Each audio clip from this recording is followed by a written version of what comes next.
Saya Egy Desitasari dengan NPM 23 akan memperkenalkan alat mikroskop dan bagian-bagiannya. Ini adalah mikroskop.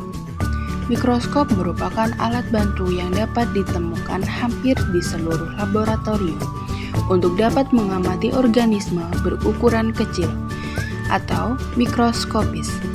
Ilmu yang mempelajari benda kecil dengan menggunakan alat ini disebut mikroskopi, dan kata mikroskopik berarti sangat kecil dan tidak mudah terlihat oleh mata.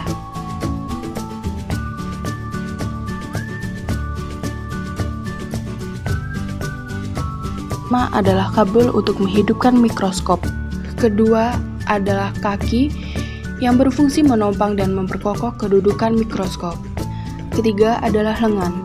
Lengan yang dipergunakan untuk memegang mikroskop pada saat memindahkan mikroskop. Selanjutnya adalah lensa okuler. Lensa yang menghadap ke arah mata kita yang berfungsi untuk memperbesar bayangan dari lensa objektif. Selanjutnya adalah tabung mikroskop, bagian yang menghubungkan antara lensa okuler revolver dan lensa objektif. Kemudian revolver atau pemutar lensa adalah alat yang digunakan untuk memasang lensa objektif. Lalu ada lensa objektif, lensa yang menghadap ke arah preparat yang berfungsi memperbesar bayangan preparat. Perbesaran yang tersedia adalah 10, 40, dan 60 kali. Kemudian ada penjepit yang berfungsi sebagai penjepit kaca objektif yang berisi preparat agar tidak bergeser. Lalu ada meja preparat yang berfungsi sebagai tempat untuk meletakkan preparat yang akan diamati dengan mikroskop. Lalu ada kondensor, tersusun dari lensa gabungan yang berfungsi memusatkan cahaya pada preparat yang kita amati. Kemudian diafragma yang berfungsi mengatur banyaknya sinar yang masuk dengan mengatur bukaan iris. Kemudian ada cermin yang berfungsi untuk memantulkan sinar dari sumber sinar. Lalu mikrometer atau tombol pengatur halus berfungsi menggerakkan lensa naik turun secara perlahan. Kemudian makrometer atau tombol pengatur kasar berfungsi menggerakkan lensa naik turun dengan cepat. Bagian mikroskop yang sering terserang jamur adalah lensa, baik lensa objektif maupun okuler. Cara perawatan lensa adalah dengan membuka lensa dari tabung lensa.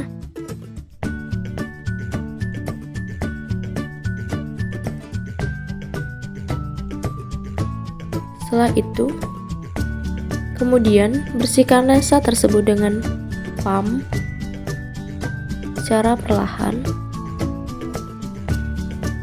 Kemudian bersihkan dengan menggunakan katembat yang sudah dicelupkan ke dalam alkohol.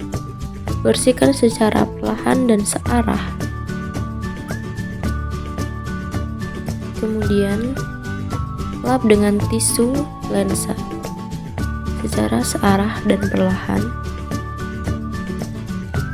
Kemudian gunakan kaca pembesar untuk melihat apakah masih terdapat sisa kotoran atau bintik-bintik di dalam lensa.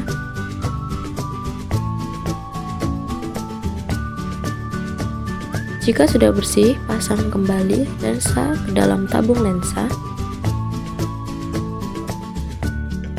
Kemudian lensa siap digunakan untuk proses pengamatan.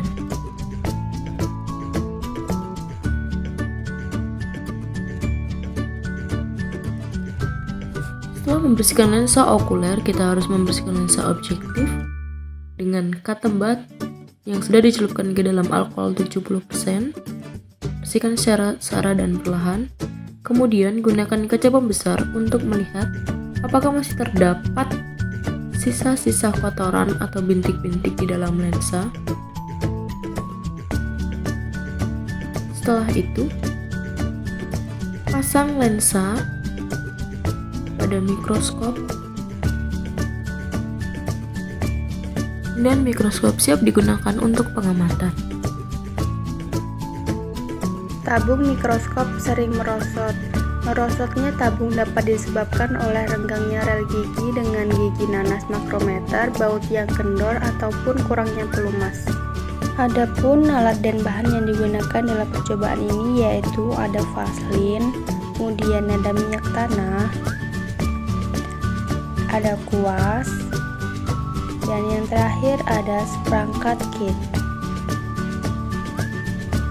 Cara kerja yang dapat dilakukan yaitu yang pertama melepas tabung dari frame mikroskop dengan cara memutar makrometer ke arah atas dengan hati-hati. Kemudian lepas baut pada rel gigi menggunakan obeng plus dan obeng min. Kemudian lumasi rel gigi dan gigi nanas makrometer dengan menggunakan vaselin. Setelah selesai, pasang kembali rel gigi dan kencangkan baut yang menempel pada rel dan kencangkan pula baut pada badan mikroskop. Kemudian pasang kembali mikroskop seperti posisi semula. Bila tabung masih merosot, lepas rel gigi dari tabung dengan cara melepas baut, lalu ganjal dengan guntingan karton. Pasang kembali baut dengan kencang, lalu satukan kembali tabung seperti posisi semula.